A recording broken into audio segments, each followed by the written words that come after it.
আমরা আলোচক বৃন্দের প্রতি বিনীত অনুরোধ করছি সময়ের দিকে লক্ষ্য রাখার জন্য।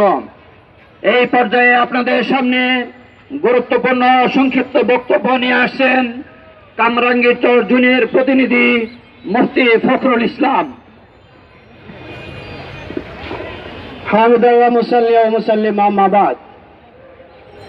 গত বৃহস্পতিবার রাতে মূর্তি সরিয়ে সরকার একটা ভেলকিবাজি খেলা খেলেছে। শনিবার রাতে ওটা আবার স্থাপন করেছে। অ্যাটর্নি জেনারেল বলে যে আমি জানি না এটা কে লাগিয়েছে। প্রধান বিচারপতিও বলে আমি জানি না কে জানিয়েছে, কে লাগিয়েছে। প্রধানমন্ত্রী বলে তিনিও জানে না। তাহলে মনে হয় সুপ্রিম কোর্টে শকুন ঢুকেছে। এই শকুন সুপ্রিম কোর্টে থাকবে না, শকুনের পাতা পাও ভেঙে দেওয়া হবে ইনশাআল্লাহ। ওরা বলে মূর্তি আর ভাস্কর্য এক জিনিস নয়, মূর্তির চাইতে ভাস্কর্য আরো খারাপ। মূর্তির পূজা করে সামান্য গুটি কয়েক হিন্দু সম্প্রদায়ের লোকেরা, আর ভাস্কর্যের পূজা করে মিয়াল হক, সুলতানা কামাল, শাহরিয়ার কবির, আপনার সরকার, আপনার এই সমস্ত নাস্তিক মুরতাদরা এই সমস্ত ভাস্কর্যের পূজা করে। এই সমস্ত ডিজিটাল নাস্তিকদেরকে বাংলার জমিনে ওদের ভাস্কর্য সহ ভারত প্রচার করে দেওয়া হবে। ওরা মনে করে মিয়াল হক সুপ্রিম কোর্টের সামনে জঙ্গিবাদের প্রচলন শুরু করেছে। মূর্তি হাতে তরবারি চালিয়ে দিয়েছে। ও সবচেয়ে বড় জঙ্গি, ওকে গ্রেফতার করে বিচার করা হয়। প্রিয় মুসলিম ভাইরা, আমরা বলবো যদি রমজানের ঈদের পূর্বে মূর্তি অপসারণ না করা হয়, এমন তীব্র আন্দোলন গড়ে তোলা হবে যে আন্দোলন নাস্তিক মুরতাদরা সাথে সাথে তাদের দালালরাও পালিয়ে যাওয়ার সুযোগ খুঁজে পাবে না ইনশাআল্লাহ। এই পর্যায়ে আপনাদের সামনে গুরুত্বপূর্ণ বক্তব্য নিয়ে আসছেন খতিবে বাঙ্গাল, হেফাজতে ইসলাম ঢাকা মহানগরীর সাবেক মহাসচিব হযরত মাওলানা জুনায়েদ আল হাবিব। বিসমিল্লাহির রহমানির রহিম। সংগ্রামী সভাপতি, নেতৃবৃন্দ, সমবেত মুজাহিদ ভাইরা, আসলে বক্তব্য অনেকে রেখেছেন, আমি কি বলবো এটা এখনো খুঁজে পাচ্ছি না। সাহস কত সুলতানা কামাল, তিনি বলেছেন ভাস্কর্য থাকতে না দিলে মসজিদ থাকতে দেওয়া হবে না। সাহস কত! এসি রুমের ভিতরে কথা বলতে অনেক সহজ। সুলতানা কামাল রাজপথে নেমে দেখো, হাড্ডি গোশত রাখা হবে না, গিলে ফেলা হবে এই দেশের তৌহিদি জনতা। আমার দেশের মাননীয় প্রধানমন্ত্রী সহ প্রশাসনের বাইরে এখানে দাঁড়ানো আছেন, আপনারাও মুসলমান। মসজিদের ঢুকতে মুসল্লিদেরকে এখানে চেক করার জন্য মেশিন বসাইছে। আমি গত এক সপ্তাহ আগে আমেরিকা থেকে এসেছি। ইউরোপ, আমেরিকা, ব্রিটেন সহ গোটা পশ্চিমা দুনিয়া সফর করেছি। কোন মুসলিম দেশও মসজিদে প্রবেশের সময় বাংলাদেশের বাইতুল মুকাররমের মতো এরকম চেকিং কোথাও দেখি নাই। কোন দেশে বাস করি, কোথায় দাঁড়িয়ে কথা বলবো?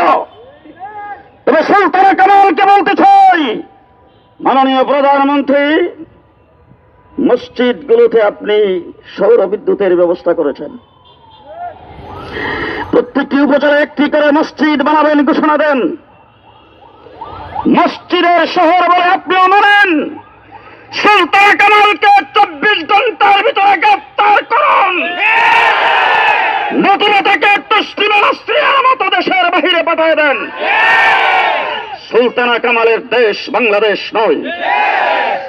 2 নম্বর কথা বলতে চাই, 3 শতাধিক আলেমের সামনে কি সুন্দর মাননীয় প্রধানমন্ত্রী আপনি বলেছেন মূর্তি এখানে লাগানো হয়েছে, আমি জানিও না। হাই হাই রে আমার কপাল, আপনি দেশের প্রধানমন্ত্রী, আপনি জানেন না মূর্তি এখানে লাগানো হয়েছে। আবার আপনি হাসি স্থলে বসেছে বলেছেন গ্রীব দেবীর মূর্তি, তাকে আবার শাড়ি পরায় দেওয়া হয়েছে। আমরা মনে করি মূর্তি আপনার নির্দেশেই এখান থেকে সরানো হয়েছিল। আমাদের আমির, আমাদের কায়েদ আল্লাহ মানুর হোসেন কাসমি তাৎক্ষণিক বাইতুল মুকাররম এসে আপনাকে ধন্যবাদ জানিয়েছেন, কিন্তু আবার মূর্তি এখানে স্থাপন করা হয়েছে। আমার নেতৃবৃন্দ অনেক কথা বলেছেন। আমি বলতে চাই, বদরের যুদ্ধ কিন্তু এই রমজান মাসে হয়েছে। ফতে মক্কায় মূর্তি সরানো হয়েছে রমজান মাসেই হয়েছে। আল্লাহ মানুর হোসেন কাসিমি সাহেব কর্মসূচি ঘোষণা করবেন, আমি কর্মসূচি ঘোষণা করতে চাই না। তবে একটি কথা বলে দিতে চাই, মাননীয় প্রধানমন্ত্রী আর প্রধান বিচারপতি, মূর্তিটাকে এখান থেকে সরাবেন নাকি আমরা আসবো? দুইটার একটা, আমরা আসবো নাকি আপনারা সরাবেন? যদি আমাদের রাষ্ট্র হয়, বাংলাদেশে পূজা মণ্ডপ ছাড়া কোথাও মূর্তি রাখা হবে না। ইনশাআল্লাহ। এই দেশের বর্তমান সরকার আর প্রশাসনকে বলতে চাই, আমরা যে আসতে পারি এটা নিশ্চয় আমাদের জানা আছে, আপনাদের জানা আছে। আপনাদের প্রশাসনের লোকজন আমাকে জিজ্ঞাসা করেছিল আগামীকাল লোকজন কেমন হবে। আমি বলছিলাম 20-25 হাজার হতে পারে। তিনি আমাকে বলছেন, আপনারা জানেন না 65 থেকে 70 লক্ষ মানুষের সমাগম হবে। আমি ঢাকা মহানগরীর সেক্রেটারি, আমি বলছি 20-25 হাজার, আপনারা বলেছেন 70 থেকে 75 লক্ষ। আমরা যে আসতে পারি আপনাদের জানা আছে। এক মাসের ব্যবধানে আমরা 70 লক্ষ মানুষ এসেছিলাম। আজকে হেফাজতে ইসলামকে যাই মনে করেন, 24 ঘন্টায় কোটি মানুষ গ্রাহক করবে হাইকোর্ট। মেহেরবানি করে দেখতে চাবেন না, মেহেরবানি করে আমাদেরকে আসতে বাধ্য করবেন না। আমরা যেদিন আসবো পুলিশ ঠেকাইতে পারবে না, আমরা যেদিন আসবো রেপ ঠেকাইতে পারবে না, আমরা যেদিন আসবো এদিন কাফনের কাপড় হাতে নিয়ে আসবো ইনশাআল্লাহ। সর্বশেষ কথা বলতে চাই, ঢাকা শহরের প্রত্যেকটি রাস্তায় প্রত্যেকটি স্থাপনার প্রত্যেকের নাম আছে। জিয়াউর রহমানের নামকে মুছে শাহজালালের নাম দেওয়া হয়েছে বিমানবন্দরে। ভালো কথা দেন, হাফিজ হুজুরের নাম আর মুফতি আমিনুল হাসান সাহেবের নাম থাকতে পারবে না? আর আপনারা নামের ফলক লাগায়া বাহাদুরি দেখাবেন?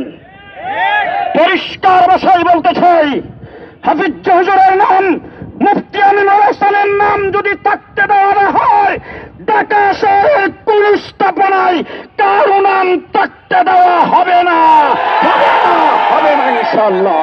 নাসরুম মিনাল্লাহ, ফাতহুন করিব, ওয়াবাশশিরিল মুমিনিন।